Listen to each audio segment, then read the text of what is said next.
What's up, guys? It's three-time NFL Pro Bowler, all-decade return specialist, Josh Cribbs. I want to welcome you to the College Sports Connection podcast, where Double A, Alex, and AJ host the Mid-American Conference Best.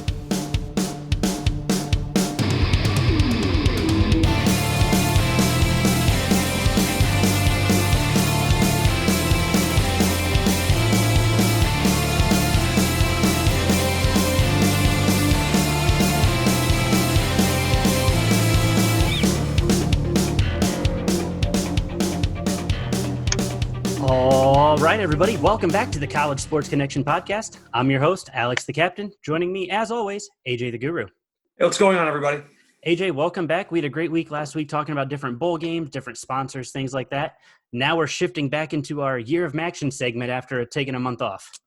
We are, yeah. I'm excited to get into this one here. We're going kind of turning the tables a little bit, going to a sport we haven't talked about. We haven't had a guest on about this sport. We're going to go into the lacrosse world here. We have a great opportunity tonight to have Central Michigan head coach Sara Tisdale from the women's lacrosse program up there in Mount Pleasant. Coach, welcome. Thank you for joining us. Thanks, guys. Glad to be here. Absolutely. This, like we talked about off air, this is you're our first lacrosse coach on the program. We're excited to talk about this. As I mentioned, it's the sport of the future in my eyes, and there's so much to get into here and so much for people to learn, especially if they don't follow the sport. So this is going to be a lot of fun. Yeah, no doubt about it.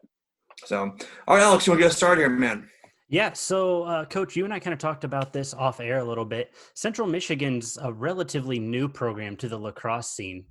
And it looks like you're the only coach that they've had in terms of head coach. So can you kind of talk about that challenge of kind of launching a new program, going through those first year struggles, things like that? Can you kind of detail that for us?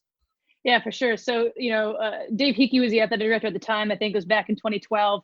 Kind of like what AJ said, he knew a lot about lacrosse. He came from Oregon, where obviously they have a really good women's lacrosse program, and he knew this was a sport that was worth adding at CMU and bringing to the Midwest, right? So, 2012, that announcement came out. I happened to be right place, right time. Enough success, enough experience. I'm actually an alum from CMU, so my background is definitely a little different getting to this level, but.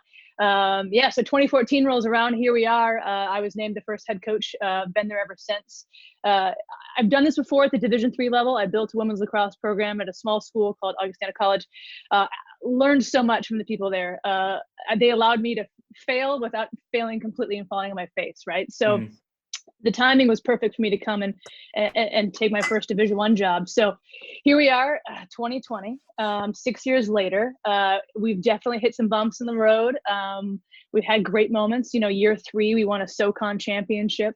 But I would definitely say, looking back, one thing I underestimated is the importance of having older leaders at this level, right? And I thought that our coaching staff could replicate a lot of the leadership needed as we started this program, and try as we might, and as much as we kind of put into this program, it took time to develop leadership, and it takes time to develop those relationships and chemistry and things like that. So looking back, I think I probably underestimated how much time that would take and how much effort that would take. But we're getting ready to head into our 6th season as a program, and it was worth every bump in the road. I think they made us better. They made us stronger. We had our missteps off the field, on the field, and, here we are with, one championship ring on our finger, looking forward to bringing home that first MAC championship ring, in 2021. And, I think it was just coming down to leadership and just letting that develop. And you couldn't fake that, definitely looking back in that 6 years that we've been here so far. Now, prior to you guys being D1, it was a club sport, correct? Yeah. It's always been a club sport. And that's kind of my upbringing through lacrosse. I'm a Midwest kid, right? And so lacrosse, I was fortunate enough to have it at my high school, fell in love. I was a basketball player growing up, still have such a soft spot for basketball in my heart, right? I go watch women's basketball practice just for fun on most days, most mornings at CMU. So so club sport was always there. And they were, having a lot of good success as we kind of came on board. They were helpful for us as we kind of started the program, just, bringing, lacrosse into the spectrum of CMU. So we took a couple players on from the club team as we started out, and just to kind of have a couple older girls. Cool. And, I was looking through your schedule here, and obviously last year it was shortened, but we look at some of these schools and they're no slouches when it comes to lacrosse. I grew up going to Notre Dame women's games all the time, being you have a few players from your on your team who are from South Bend, so I know those schools, and we go to Notre Dame games all the time. They were elite, and you go on to Butler and Marquette. Some of these schools, it's no slouch when Yeah. the teams you're playing. And building that schedule is so important, right? So we're all about putting CMU and the MAC on a national stage. Like that is my number one goal, right? And I'm going to do that this year by way of NCAA tournament if it's the last thing I do, right? But when we're adding all these schools from Power 5 conferences, players look at that, recruits look at that, families look at that, and they're like, I want my shot, like what you're saying. I want my shot to play against Notre Dame, against one of the top 10 programs consistently in this country, right? So tons of respect for all those programs you just mentioned. Those coaches and those families have become good friends of ours now as a program, and it's great to get out there. We opened up at Notre Dame last year. Right now, as our schedule stands, we're supposed to open up again at Notre Dame again this year, and what better way to figure out where you're at than to play a top 10 team? Sure. You mentioned that this is the first year Central Michigan will be competing in the Mid-American Conference. What was that journey like? You guys started in the Atlantic Sun, and then you moved to the Southern Conference, and then now you're in the MAC, your home conference. How did that work out? I'm going to tell you what, I was just joking about this with somebody this morning. We've had 4 different patches on our uniforms. 4 in 6 years, right? And so now we're like, we can't even put another patch on. We've got to get new uniforms because you can't take those on and put it, on and off all the time. So, so when CMU added, there were no other MAC schools, and the choices in the Midwest were, the Big Ten wasn't even really developed yet in women's lacrosse. So for us, it was find a home where we knew we could be competitive right away, and that it had similar style of schools, size, resources, things like that. So we ended up in the Atlantic Sun for a couple years. I say 4 patches because the A-Sun actually rebranded in year 2. And so we had to put another new patch on, right? So, and then we ended up in the SoCon when the A-Sun got too big and they divided up. And so half the teams went to the SoCon, half the teams went to the Atlantic Sun, and here we are in the MAC, our home. And it's probably one of I know we were talking off air beforehand, getting MAC fans familiar with lacrosse when you're not a MAC sport is pretty impossible, right? They're like, what's going on? You're not even in the mix. You're not even in the fold. So coming into the MAC is huge. The MAC, I said this a couple weeks ago too, the MAC stands for everything that I stand for as a coach, right? We're all about developing awesome human beings by way of playing an elite sport at the highest level collegiately, right? So we're so thrilled to be in the MAC. It definitely it was a journey, but the timing, I think, was spot on to where we needed to be. You don't want to go too early and lose the opportunity to compete in the postseason, the NCAA tournament. We had those opportunities in the SoCon and A-Sun. And so now I think that we saw the MAC say, okay, this is the time, with Kent and Akron and then picking up some other affiliate members. This is the time to, push that envelope and get us into the MAC, umbrella and competing on a national level with that MAC, patch and logo and everything it stands for. Is pretty exciting. Sure. And you talk about, too, getting those MAC fans, and lacrosse is one of those sports that's so regional. It's not very popular in the Midwest at the collegiate level. It's a lot of East Coast, Pacific Northwest type of things. And the MAC fans, as you know, they're very passionate about sports. It doesn't matter what it is, from football all the way down. The MAC fans are passionate. So I think this is a great opportunity for Central to grab those fans because you're going to have a great following, with the Central Michigan fans, and not only, the Akron and Kent State fans, they're all going to be highly, highly excited about this. Yeah, and don't get me wrong when I say this. CMU fans, they support all of our programs. I am so fortunate to be at CMU because I've been able to be under the mentorship of Coach Guevara and Margot Yonker and the programs they've built and the fan bases they've built. There is such a support base for women's sports at CMU, and I'm sure it's at other schools across the MAC and across the country. I'm a little biased, right? I think our fans that support our women's sports at CMU are just, they will turn out, right? And they will come rain or shine, and they'll stand on in the sideline for us and stuff. So, I think building this in the Midwest, building it at CMU, turning, fans on to a new sport. I think lacrosse is a combo of soccer, ice hockey, and women's basketball. So we pick up a lot of fans that way when they see us, going up and down the field competing. There's some hard hits in lacrosse too. Nobody minds that, right? So, I think, again, we've been so lucky and fortunate to have such amazing women at CMU that have built such a huge fan base for women's sports. And, here we are as the new sport in town, and, we get to benefit from all that love. Absolutely. I do want to get into the academic side there.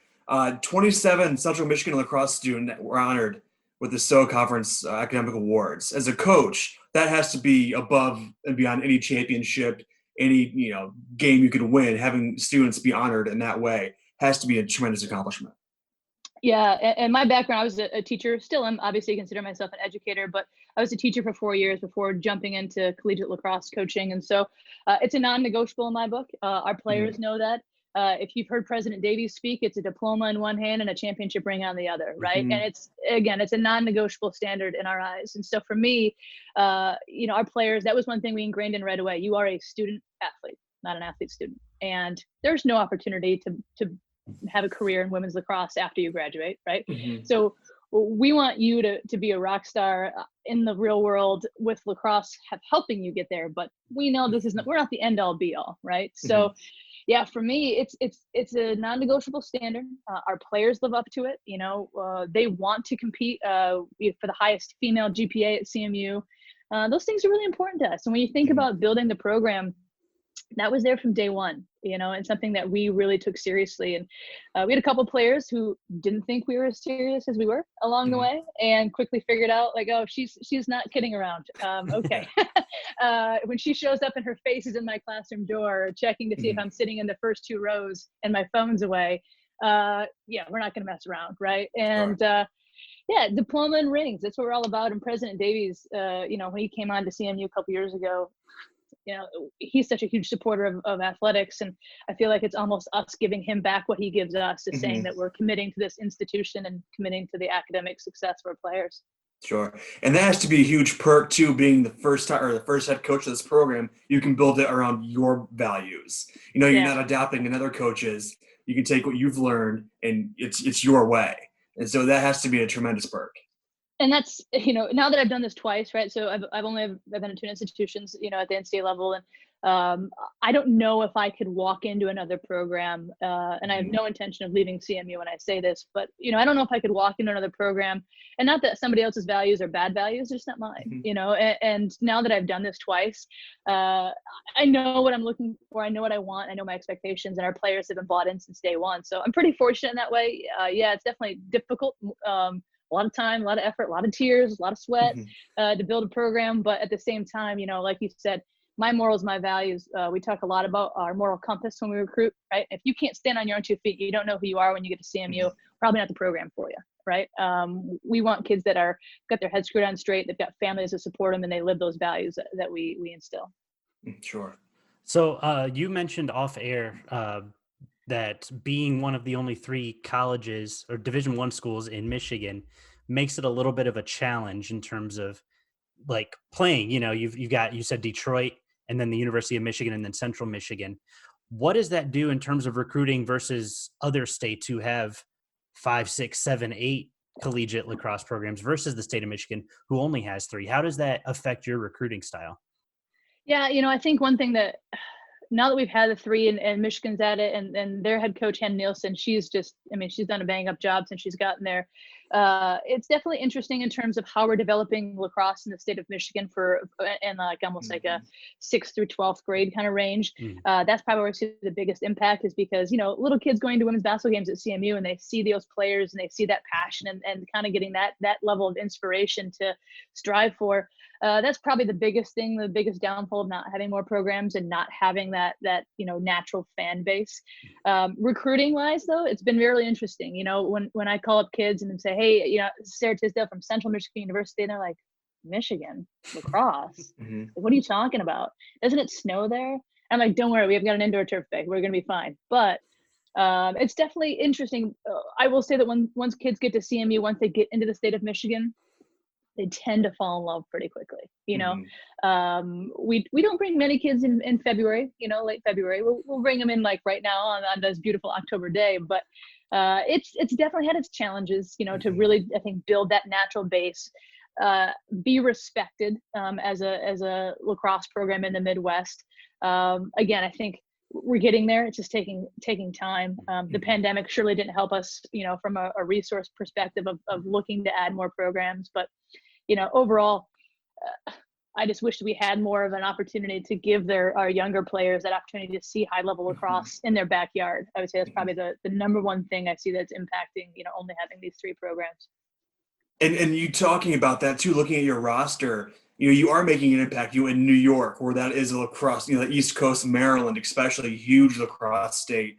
Indiana's starting to get there with South Bend St. Joe and the Indianapolis area. So you see, I mean, you guys are doing a great job of getting into those areas where there are quality lacrosse players.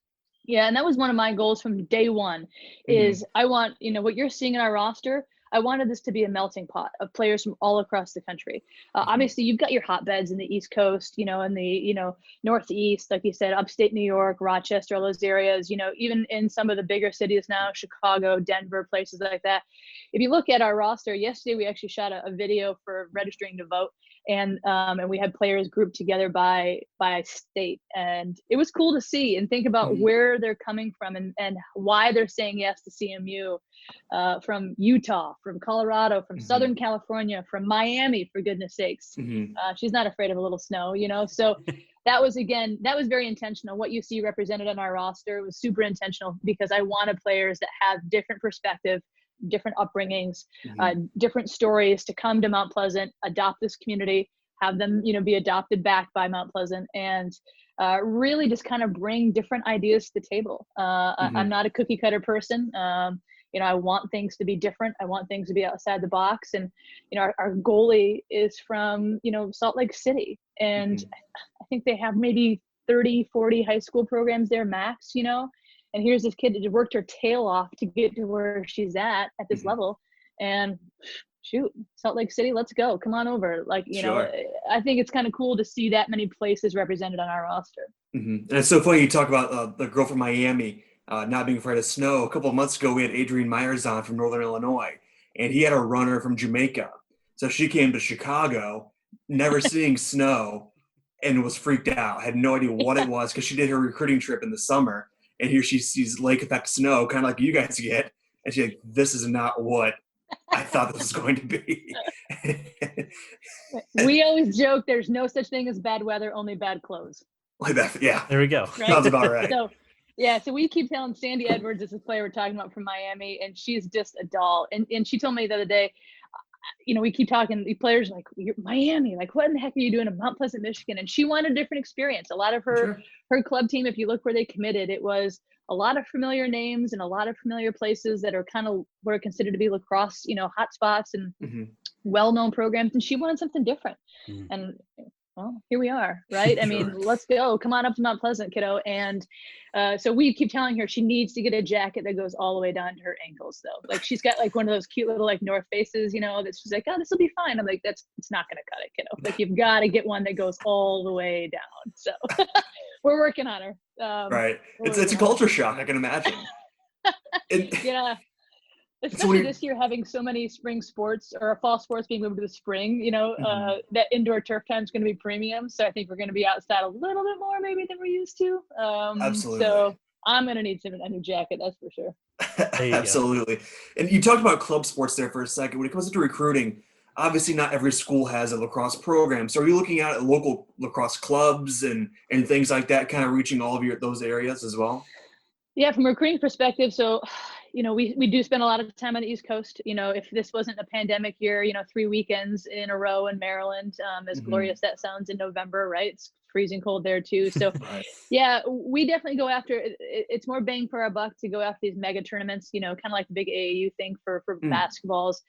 So we'll go to sites that have probably 150 teams at a site and roll our way around for 3 or 4 days. So we really look for the intangibles when we're recruiting, right? So anybody can score a goal. Anybody can, throw that behind the back pass. I look for what happens when things don't go well. How do you react to your coach when you get tough feedback?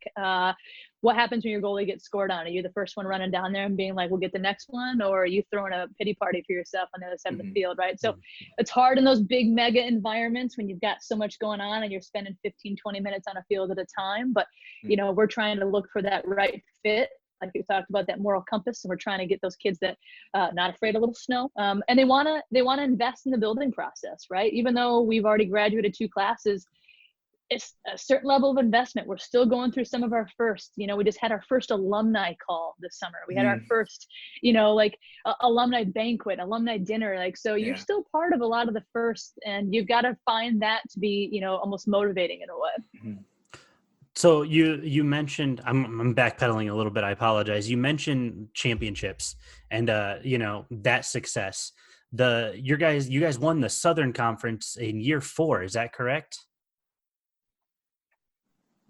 So what was that, building that up to that point? What was that like for those girls who have been with the program since day one to finally succeed? And, coach, we stuck it out. We worked through it.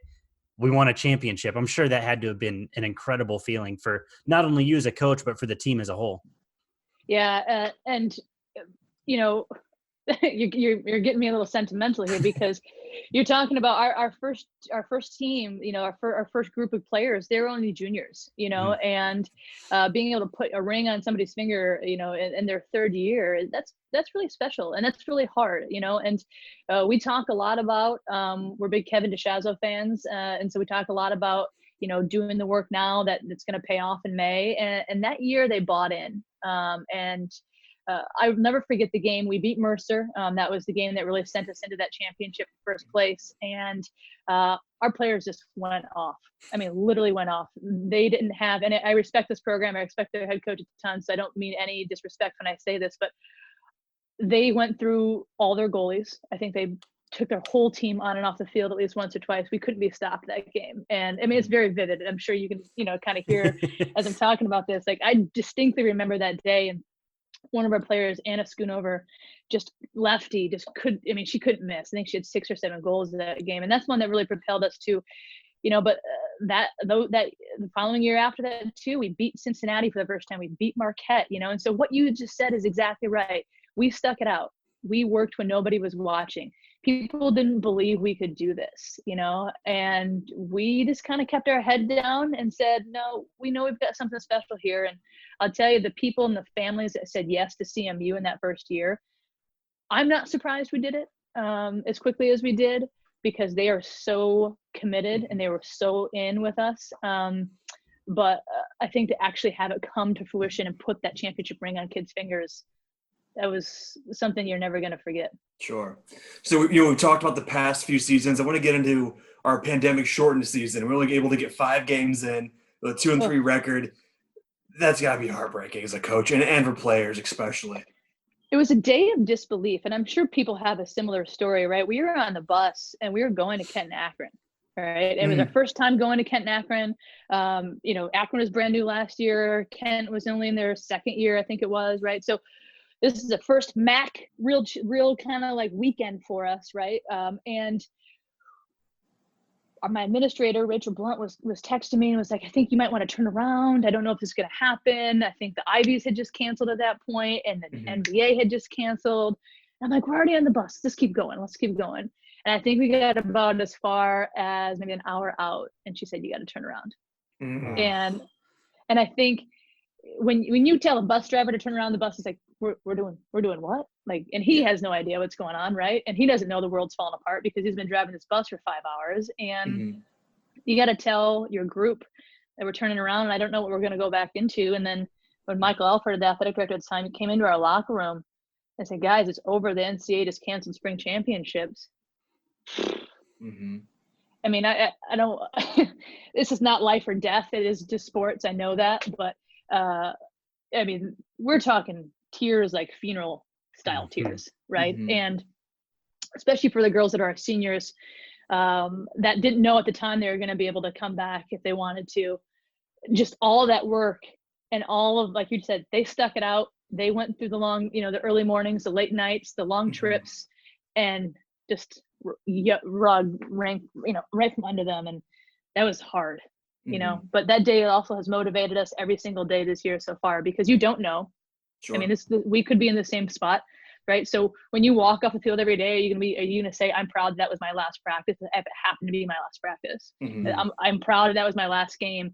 I did everything I could. And so it's really been a motivator for us this year, for me too. I've always enjoyed coaching. I've always enjoyed being around collegiate athletes. I wake up every morning, I am like flying out of bed. I'm like, let's go. Like I'm so excited to get to practice. We're like so planned ahead right now because I'm so excited for what's coming. It's not even funny. Like I've never been so organized and planned ahead for either, because that day, that'll stick with me for a long time. Sure. Sure. And you talk about that being a motivator. Now that we're, in training and things like that for the next season, and lacrosse being such a physically demanding sport, how are you guys training? How are you, keeping in contact with your players? With academics being all, up, strange right now and whatnot. How are you managing all that? We've been pretty fortunate. So obviously CMU was committed to opening in person. We opened up a couple weeks for Labor Day. So we're heading into almost like week 10 of our classes. Right. So, and we've been in our 20-hour segment now for 4 or 5 weeks. We've had full team practices. We've had full team scrimmages, and so we're getting back to some normalcy. The first week was rough. We were in groups of 5. Like, what do we do in a group of 5? Right. With masks on and don't touch each other and stay over there, and it was so scary.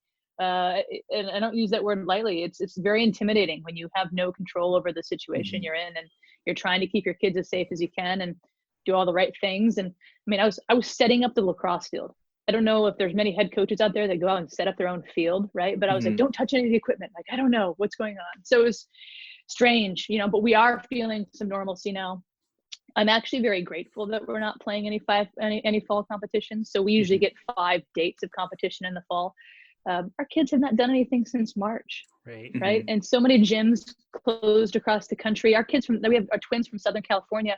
I don't even know if their gyms are still open today, so they weren't able to lift a single weight. And you talked about this. This sport is demanding. This is not this is not a sport for sissies, right? And you've got to have some serious muscle mass on you, and you've got to be at a very high level. So for us, I'm grateful that we got to slow down a little bit right now, make them train at a very healthy and slow pace.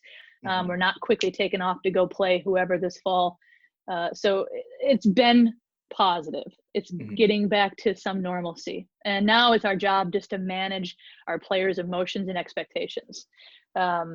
Silver lining's been that we've been able to do a lot of really neat things with them. We've been able to be really engaged with the social justice issues that have been going on. We've been engaging in voting conversations, mental health week. I mean, that's MAC mental health week right now, right? And so being present for those moments. So in a way, the pandemic has caused all of us to slow down, I think, have good perspective. And, for us, it's given us the time to train safely, COVID or not, physically, emotionally, mentally.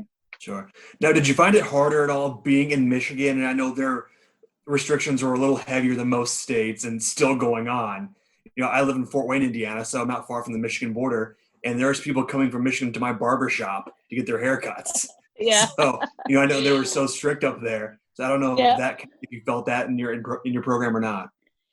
Definitely. And CMU is an institution that really follows, I think, the letter to the law a little bit, and grateful for it, right? It's keeping us safe. We've had really successful weeks of COVID testing, and we've been, knock on wood, COVID free for 6 weeks now as a program, and been able to train at full capacity. So I don't mind the restrictions. I'll tell you, talk about getting a haircut. I got my first haircut, and it was way over. It was one of those things that, when you're in season, you're like, I don't have time for this. I don't have time for this. And by the time I got a haircut, I was like, oh my gosh, this is so embarrassing. So yeah, I do think some of the restrictions definitely were tricky, especially being indoors in the weight room. I will give it to our staff though. Our staff at CMU turned out, right? They knew, okay, here's a roadblock, here's an obstacle. What's the solution? And our weight room transitioned outside. We had a fully operating weight room with everything from kettlebells and, benches and racks on our field. To get our kids ready, and just really kind of watching the support staff go to work was really cool. And that's how you know how to play. You're at the right place. So I'm glad I felt bad for our basketball and volleyball programs that were trying to play outside. We had to talk to our basketball coaches about wearing sunscreen. Obviously they're not really used to that. And I'm like, no. You need a big hat and you need sunscreen on your face. Like, you are not going to make it if you're playing basketball outside here, in August. So we got through it though. That's amazing. You were talking about your staff too. I kind of want to have you brag on your assistants for a little bit. I'm sure leaning on them has to be huge during all this, because obviously you're the head coach of a Division I team. You can't do everything on your own. So you have Katrina and Allison by your side during all this as well. I think it was National Assistance Day, like last year, right? Like on social media, and thinking about the people that said yes to CMU with me in the beginning. Mackenzie Lawler, who's the current head coach at Grand Valley, a former player of mine from Augustana, said yes. Currently, Katrina and Allison. I mean, people, they would go to war for me. I know that, and Katrina's been with me for probably that sweet spot of a time to be able to ready to look on and look to a bigger program or a different opportunity. She's from California, right? So kind of getting back home a little bit. She interviewed for some jobs this summer, and selfishly, I was like, oh my gosh, I don't think I can do this without you right now. Like, this is going to be so hard this year. And she decided to stay ultimately. I don't know if you picked this up or not, but our second assistant position actually got eliminated through some of the cuts that we had to make at CMU. And so Allison came back. She's working as a volunteer because she loves CMU so much. She loves this program so much. And I'm very grateful for them every day, and I pay them in food and, golf and things like that right now, because I'm just so thankful, and they are so good. They care so much about our kids, and the relationship's already there. When you think about all the challenges that this pandemic is adding to our plates as coaches and staffs, to have two people that we just picked up right where we left off, and we just went to work and we said, we're going to do absolutely everything our kids need us to do. They're amazing. And I don't know where I would be right now without having the two of them return this year. And our players, I think just having that relationship there already, the emotional relief, I think that brought them, knowing that they were coming back. It was like almost a big, okay, we're going to be okay. So they're amazing people. Allison played at Marquette. We played against her our first 3 years of the program. We could never win a draw against her. I think there was a game where she won 17 draws and we won 1. And so the minute we had an opening on our staff, I was like, girl, I can't beat you, so you got to come join me. So come on over to Central. And so, and Katrina was a goalie at San Diego State. And I always believe in surrounding myself with people that make me better. And those two are definitely two of them. Oh, you guys wanted to bring up 2019 real quick. You guys' program, you set records in goals, points, shots on goal, draw controls, and saves. What was it about that 2019 team that was able to accomplish all of those stats? That's what you see 4 years. We talk about leadership. We talk about the buy-in, right? So our first class were seniors that year. And even though we didn't have the season in terms of wins and losses, I think that they wanted, and championships that they wanted, those numbers that you're talking about, that's what 4 years looks like. That's what 4 years in a weight room does for you. That's what 4 years of buy-in, 4 years of culture building, 4 years of living to the expectation. And that group of girls they were incredible, people that I'll consider friends forever. Jocelyn LeMay was arguably one of the best players that probably will ever come through our program. And, there was not a minute to keep her off the field. I mean, there was one day I looked out there and she was wrapped like a mummy almost. I was like, are you actually physically okay to be out here? And she was just one of those kids that blood, sweat, and tears, she will give you everything. Awesome. And without hesitation. And so when you talk about that 2019 season, like I said, we saw our first wins against Marquette and Cincinnati. And I mentioned those two programs because those are Power 5 schools, right? And so anytime you notch a win in your belt against a Power 5, that's a good moment for your program. And playing Notre Dame's and the playing of Michigan's and playing those really elite programs, that's what gets you those records, is, challenging and leveling up and playing above, where you're at. So that was a special year. It was great to be able to, I think, end that way with them and knowing that we were kind of putting up those numbers. Sure. So you actually mentioned one of the players I was going to bring up, Jocelyn LeMay.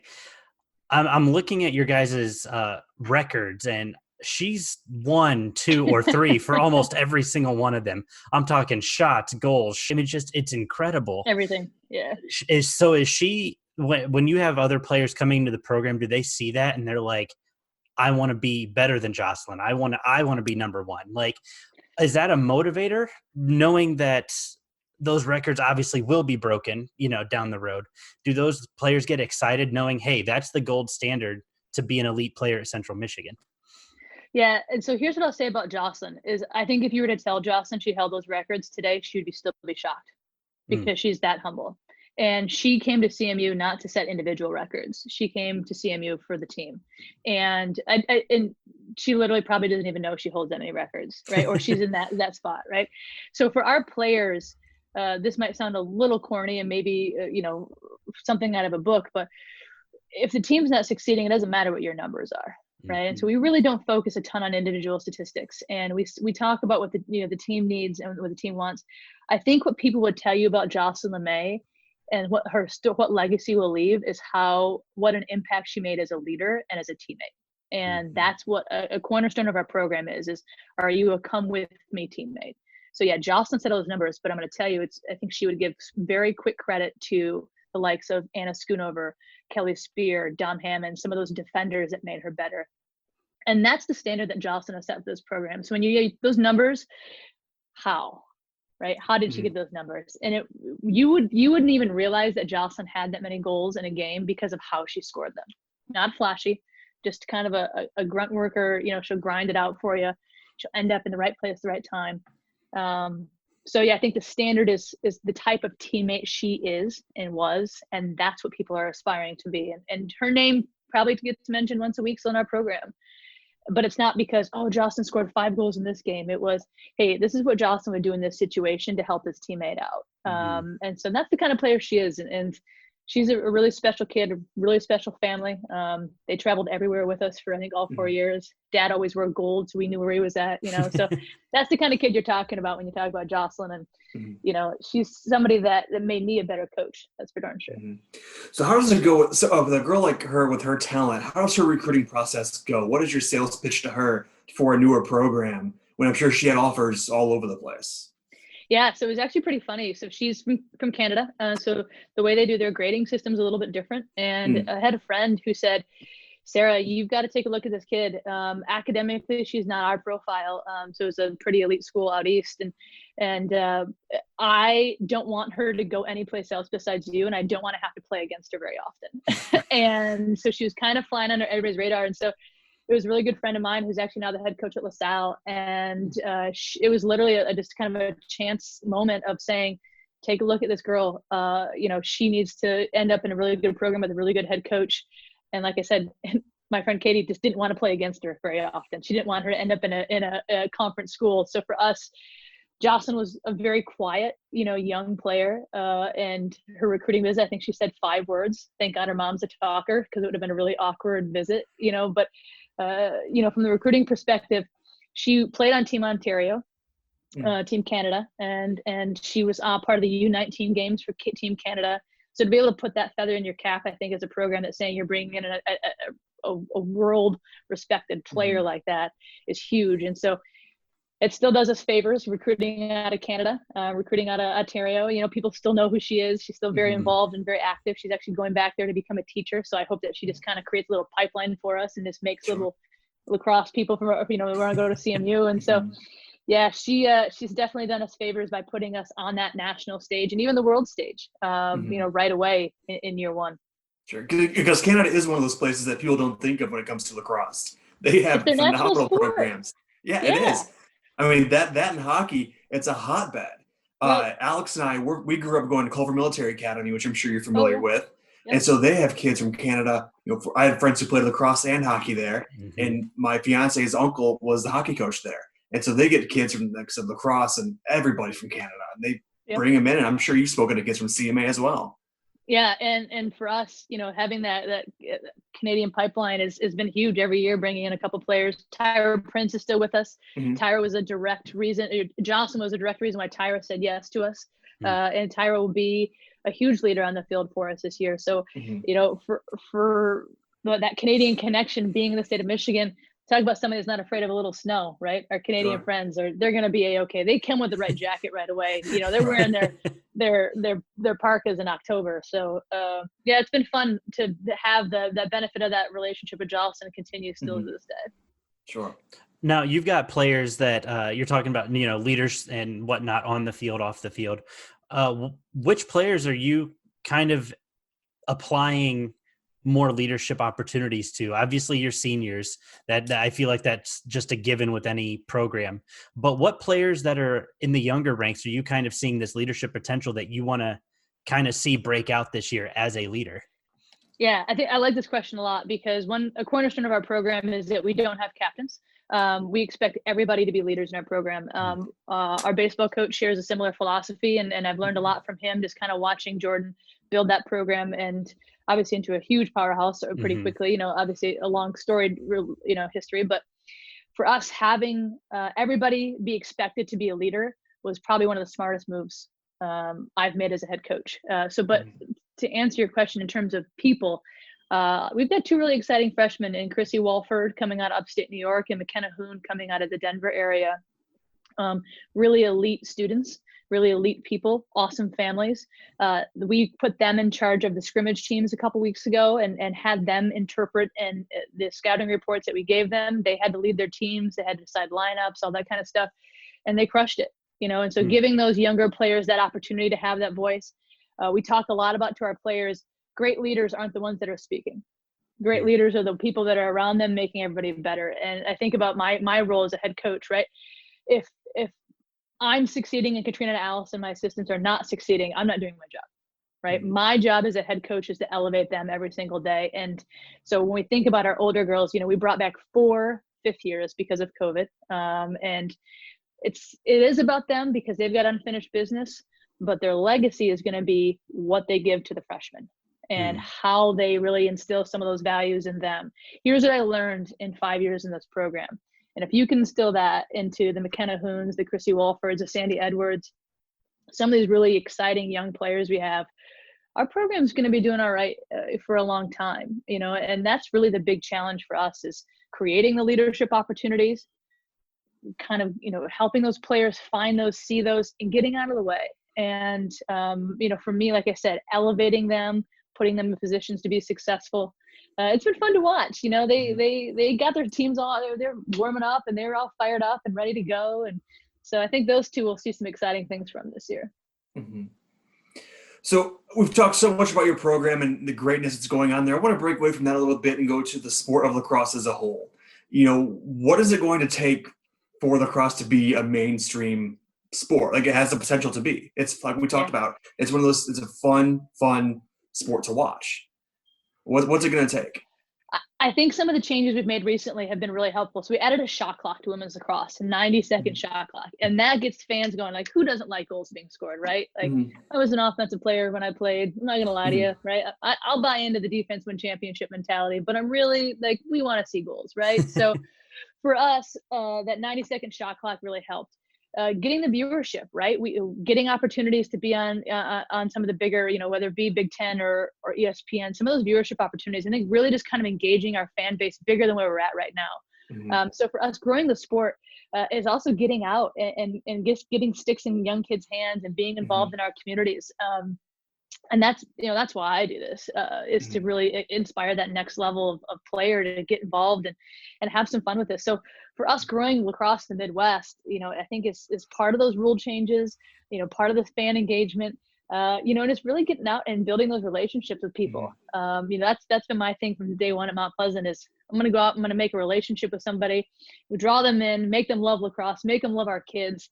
And that kind of creates that fan base, And so for us, I think we're getting closer and closer and closer to that national TV spot. Unfortunately, our national championships is still on ESPN3. So we've got some work to do. But I think really building that base by a community grassroots effort and making some of those rule changes to make our game kind of like we talked about off air a little bit so people get it a little bit more, if anybody's a field hockey fan, we play through whistles now. So the game's very fast. I feel horrible for our referees at this point because they, the girls stay 18 to 22 every single year. The referees are getting older and so our game's gotten very fast, very fun, very competitive, kind of taking away some of those head scratching moments for fans of being like, wait, what was that call? I don't understand, So I think the sport is one where, like I said, if you like hockey, basketball, soccer, you're going to love lacrosse. And it's just really kind of getting people that, just that little taste early on and getting them turned on to the sport. And, like I said, I think we're getting there slowly and surely by some of these rule changes we're making. Now, how big of an impact have you noticed what Paul Rabel and the PLL has been doing? I mean, being on NBC every Saturday, and it feels like every year they're growing a new team or a couple new teams. What they've been doing is incredible work. Have you noticed that as a coach? Yeah, that's huge, and it's really kind of getting that, you said, it's the national spotlight on it, men's lacrosse, women's lacrosse, pretty different sports. Obviously, you guys know this, but at the same time, it's still lacrosse at the end of the day, right? And so family be like, oh, like I saw that game on NBC, or I saw the game on ESPN. I'm going to tune in. I'm going to give this game a shot, and that's what it takes. And I love what they're doing, and it's been a very healthy thing. And I think especially to do it in the middle of a pandemic and have the year that they had, that's going to pay off, right? The people that thought creatively during the pandemic and found a way to do it, those are the ones that are going to be successful. I think the people that tried to do the same thing they always did before the pandemic and do it the same way, good luck, right? Yeah. It didn't work out so well. So those guys, gosh, it's been awesome to watch. And I was so hungry to watch live sports and being able to tune in and watch live lacrosse like that. That was a great moment. I think regardless of whether you're a fan or not, or, it's just to see something like that, I think really start to turn people's attention to this great game. Sure. I think one thing cool they did too was they had a live draft. Like for lacrosse, that's, it catches the eyes of, players. And hopefully someday that happens in the women's lacrosse too, because if this is as successful as it can be, it can carry over to the women's game and be huge for you guys as well, giving those girls a future outside of college. And there have been a couple attempts to start a professional women's lacrosse league. I think we've had a couple summers of getting some small things together. And so I do think the interest is there. And once again, I think we start growing, our sport is every single year we're adding so many Division I teams. It's crazy. You look at Division III now. I think when I was coaching Division III, I almost think that level has doubled in size in the last 10 years. So that's what it takes. I think you've got to get that viewership. You've got to have that interest. You've got to grow, kind of grow that sport. Doing the live draft, how cool is that, right? I mean, good for those guys. Like, again, if you're thinking outside the box in the moment of crisis, you're going to do something well, and they did, and they crushed it. And yeah, so I think we'll be able to benefit from that too as a women's sport. Unfortunately, I think you look at the national trend of how sports go. You look at the WNBA and the NBA this year too. WNBA had a great year. NBA had a great year. I think both of those, and you saw the camaraderie, I think, amongst the male and female players too. That's what it'll take for lacrosse, I think, to get to where it needs to be. Sure. Well, it was funny you mentioned the starving to watch live sports. I remember AJ, all this, I guess we'll call it the pandemic off season. Every week we're like, hey, did you see anything on ESPN? No, not this week. And then, we would mention, hey, yeah, like lacrosse, or did you see like they're playing cricket in Europe? Like, these different things, so starved to watch something. And I remember sitting down, and I don't remember what sport it was. I just remember sitting down with, a bowl of chips ready to just watch something.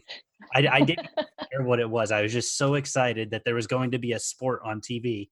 And I think, like you said, the creativity of some of these organizations, I think when the NBA announced that they were coming back, I was just super happy to see Adam Silver figure it out and say, all right, hey, we've got a bubble plan. AJ and I are huge baseball fans, and we were extremely frustrated for a good majority of the summer not getting to watch baseball until they finally figured it out. So it just, I think you're absolutely correct in that anybody who was able to do this creatively is going to see so much more success down the road than to continue to do the same old thing over and over and over again.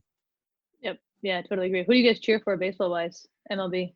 Cincinnati Reds here. And I'm a Cleveland guy. Okay. So. I'm a Cubs fan, so I'm somewhere in the middle there. Oh man. There you go. Yeah, we gotta hang up now. I gotta go. See, it's been fun, right? Right. So Coach, you talked about that you played offense. Were you an attack? I was, yeah, low attacker. Those girls only have to run about 10 yards, so that was right my jam right there. There you go. So why is it? I've always wondered this too, because I was a catcher in baseball, and you hockey goalies, lacrosse goalies. Why is it that we're always the crazy ones? Like, because you hear it all the time. You have to be nuts to play goalie or nuts to be a catcher, especially in lacrosse. I can only imagine that takes a special individual. I'm telling you, the girls that stand in front of cage, I've done it once, and I think I screamed the whole time with my eyes closed, and I had on way more padding than I ever should. I do think our goalies are unique individuals. We'll leave it at that, right? So our goalie from Utah, Sierra Savage is her name, and of course, when you have your last name Savage, you just have to go by Savage, right? Like that's a rule. And she took a shot at practice right off her shin, and she's not a big girl, right? So not a lot of meat on her bones anyways. And she took a ball right off the shin, Mm. hard direct shot, not a bouncer, like just hard. And talking about, baseball catchers probably feel the same pain, right? Mhm. My heart stopped. I was like, oh my God, that's going to hurt so bad. And she like laid down for a minute. She goes, I'm good. I'm good. And I was like, oh my God, I would be crying in the corner for like 10 minutes. And you just got up and got back in and took another shot. Right. So Mhm. we're pretty famous for, like the donut pads. You have to cut out Mhm. foam and just kind of, put a Band-Aid on it kind of thing. Yeah. So yeah, I do think goalies, it takes a unique individual, I'll just say that.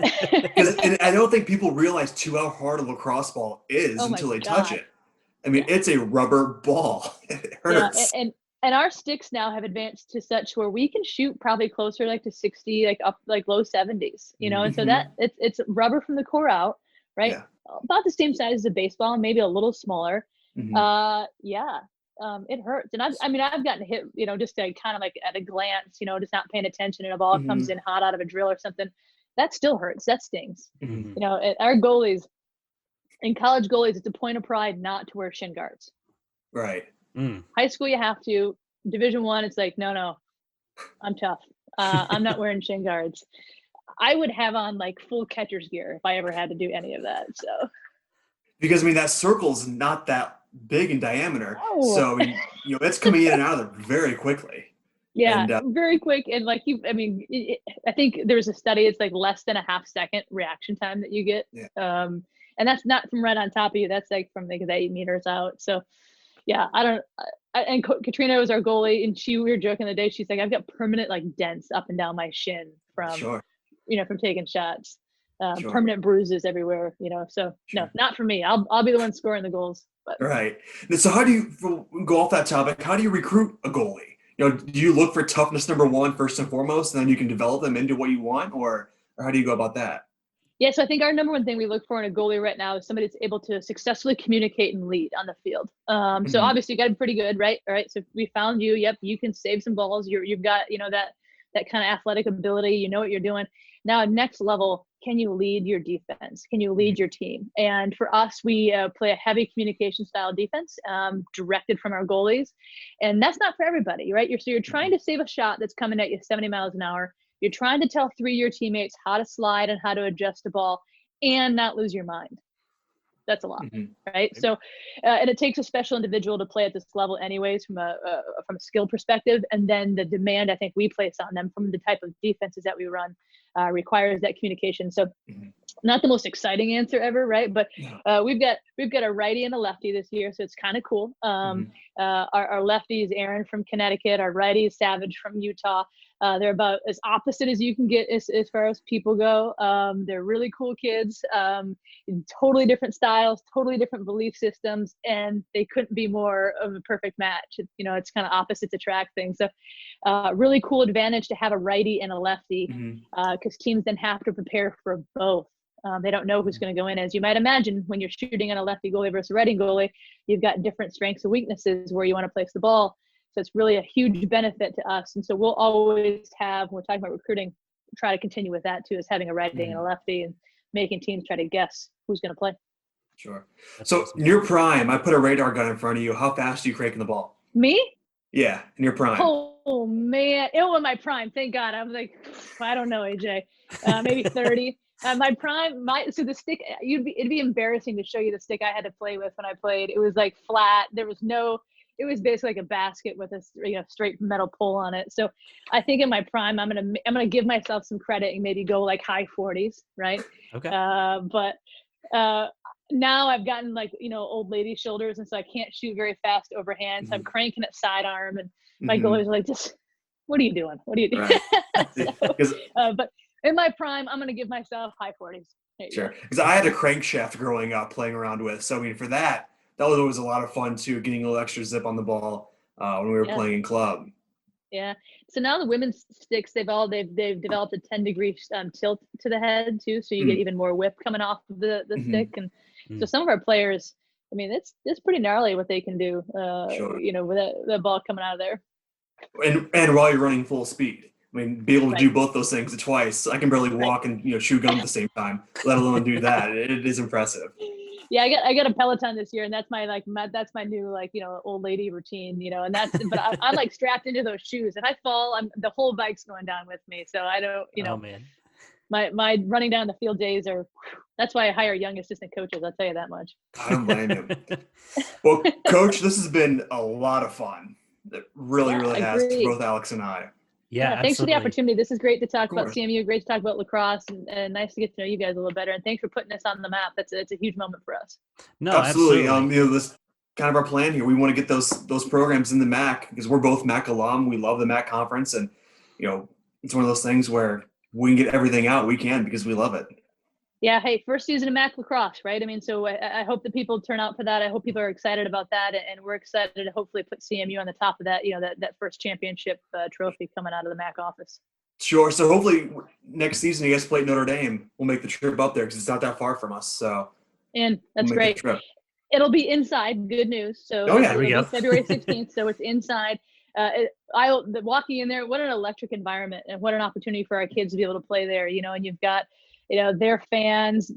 Everything was just so great in that moment. So yeah. So we would love to see you guys there. I think that'd be a lot of cool. That's called the Mayo Center, isn't it? I think so.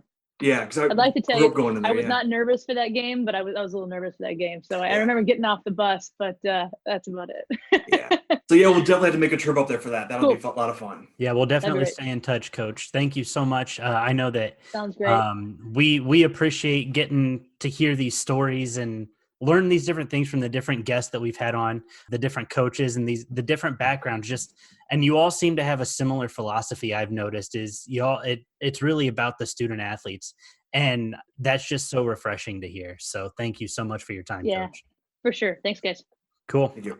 All right, AJ, I think that's going to about wrap it up for me, man. I had a lot of Yes, fun sir. talking with Coach, learning some more about lacrosse, about Central Michigan.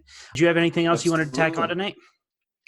No, it was a lot of fun. We're excited to promote the program more, and now that they're in the MAC, they're gonna hopefully put that name on a national level, and hopefully we can hopefully help with that, and continue to support the girls up there in Mount Pleasant.